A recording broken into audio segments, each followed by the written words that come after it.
Sophie Foas, bonjour. Bonjour. Nous voilà sur la 22e édition des Rencontres de l'Orne. Tout à fait. Nouvelle édition avec une nouvelle organisation territoriale, comme on l'avait précisé, à Écritech. C'est la première fois que on n'a pas trop de conférences sur l'événement. En effet, comme je vous l'avais dit à Écritech, nous avons choisi de faire venir les conférenciers, les chercheurs pour l'aspect scientifique au moment du colloque d'Écritech. Et aujourd'hui, à l'Orme, nous avons privilégié les rencontres, les partages, les temps de partage, mais tout de même, nous avons donné la parole lors de la conférence inaugurale à Jean-François Cerisier, qui nous a ouvert l'esprit sur le thème de la conférence numérique et savoir, s'approprier, scénariser, co-construire. Mais ensuite, nous avons aussi eu plusieurs tables rondes, notamment l'après-midi avec des chercheurs sur la formation au numérique.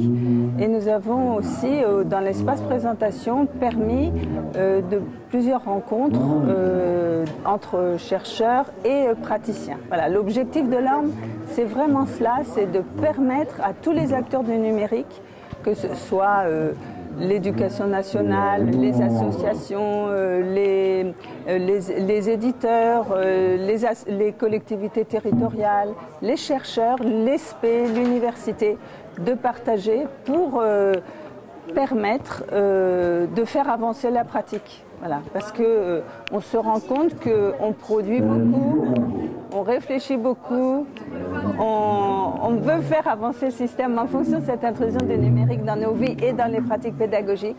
Mais il faut également mettre en place de nouvelles pratiques pédagogiques et là, on a vraiment l'impression qu'il faut y aller.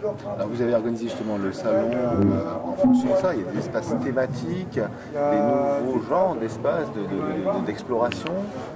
Quelles sont les grandes nouveautés? Alors là aussi, nous avons adopté une démarche de parcours. Et c'était tout nouveau, c'était un défi en fait qu'on s'est lancé. On s'est dit, si on veut intéresser les enseignants, si on veut qu'ils s'y retrouvent dans ces présentations multiples, il faut qu'ils puissent trouver leur intérêt dans un type de parcours. Alors, 3 parcours généralistes, donc s'approprier, scénariser, co-construire. Donc ça, c'est une manière de travailler, on va dire, ou de s'approprier, c'était plutôt la recherche sur les neurosciences, ou comment est-ce qu'on s'approprie les savoirs avec l'irruption du numérique. Scénariser, c'est une pratique, et co-construire, bien entendu, travailler ensemble. Et donc là, c'était réfléchir sur ces modes de prise en main des outils numériques et de la nouvelle pratique pédagogique. Et puis surtout, des parcours thématiques qui répondent aux aspirations des enseignants et qui s'inscrivent dans les priorités de l'éducation nationale.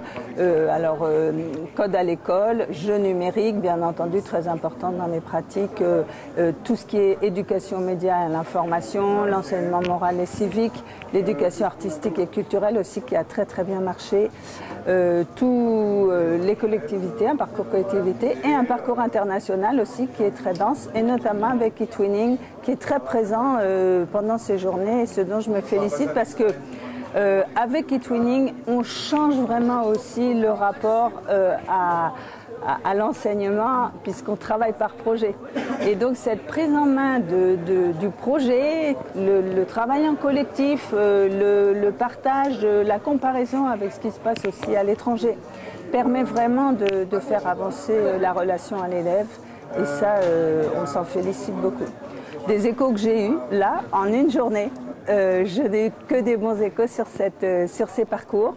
Ça marche très très très bien. Et à la fois en intérêt, on nous dit qu'on se perd moins dans le salon, qu'on se retrouve mieux et donc j'ai envie de dire qu'on a un peu réussi notre challenge puisque pour l'instant on n'a que des retours très positifs, donc on fera encore mieux l'année prochaine, mais voilà, on est à mi-temps, on est assez satisfait.